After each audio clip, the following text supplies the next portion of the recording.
Matthew chapter 9. And he entered into a ship, and passed over, and came into his own city. And behold, they brought to him a man sick of the palsy, lying on a bed. And Jesus, seeing their faith, said unto the sick of the palsy, Son, be of good cheer, thy sins be forgiven thee. And behold, certain of the scribes said within themselves, This man blasphemeth. And Jesus, knowing their thoughts, said, Wherefore think ye evil in your hearts? For whether is easier, to say thy sins be forgiven thee, or to say arise and walk?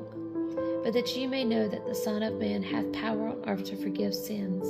Then saith he to the sick of the palsy, Arise, take up thy bed, and go into thine house. And he arose and departed to his house. But when the multitude saw it, they marveled, and glorified God, which had given such power unto men. And as Jesus passed forth from thence, he saw a man named Matthew sitting at the receipt of custom. And he saith unto him, Follow me. And he arose and followed him. And it came to pass, as Jesus sat at meat in the house, behold, many publicans and sinners came and sat down with him and his disciples. And when the Pharisees saw it, they said unto his disciples, Why eateth your master with publicans and sinners? But when Jesus heard that, he said unto them, They that be whole need not a physician, but they that are sick.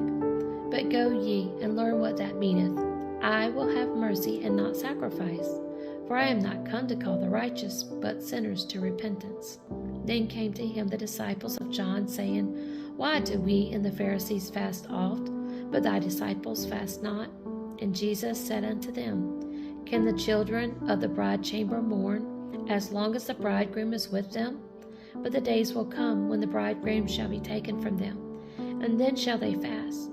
No man putteth a piece of new cloth unto an old garment, for that which is put in to fill it up taketh from the garment, and the rent is made worse. Neither do men put new wine into old bottles, else the bottles break, and the wine runneth out, and the bottles perish. But they put new wine into new bottles, and both are preserved.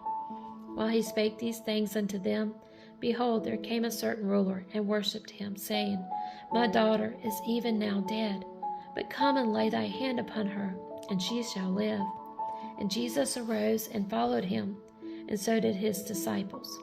And behold, a woman which was diseased with an issue of blood 12 years came behind him, and touched the hem of his garment. For she said within herself, If I may but touch his garment, I shall be whole. But Jesus turned him about, and when he saw her, he said, Daughter, be of good comfort, thy faith hath made thee whole. And the woman was made whole from that hour. And when Jesus came into the ruler's house, and saw the minstrels and the people making a noise, he said unto them, Give place, for the maid is not dead, but sleepeth. And they laughed him to scorn. But when the people were put forth, he went in, and took her by the hand, and the maid arose. And the fame hereof went abroad into all that land. And when Jesus departed thence, 2 blind men followed him, crying and saying, Thou, Son of David, have mercy on us. And when he was come into the house, the blind men came to him. And Jesus saith unto them, Believe ye that I am able to do this? They said unto him, Yea, Lord. Then touched he their eyes, saying, According to your faith be it unto you. And their eyes were opened. And Jesus straitly charged them, saying, See that no man know it. But they, when they were departed, spread abroad his fame in all that country. As they went out, behold, they brought to him a dumb man possessed with the devil. And when the devil was cast out, the dumb spake. And the multitudes marveled, saying, It was never so seen in Israel. But the Pharisees said, He casteth out devils through the prince of the devils. And Jesus went about all the cities and villages, teaching in their synagogues, and preaching the gospel of the kingdom, and healing every sickness and every disease among the people. But when he saw the multitudes, he was moved with compassion on them, because they fainted, and were scattered abroad as sheep having no shepherd.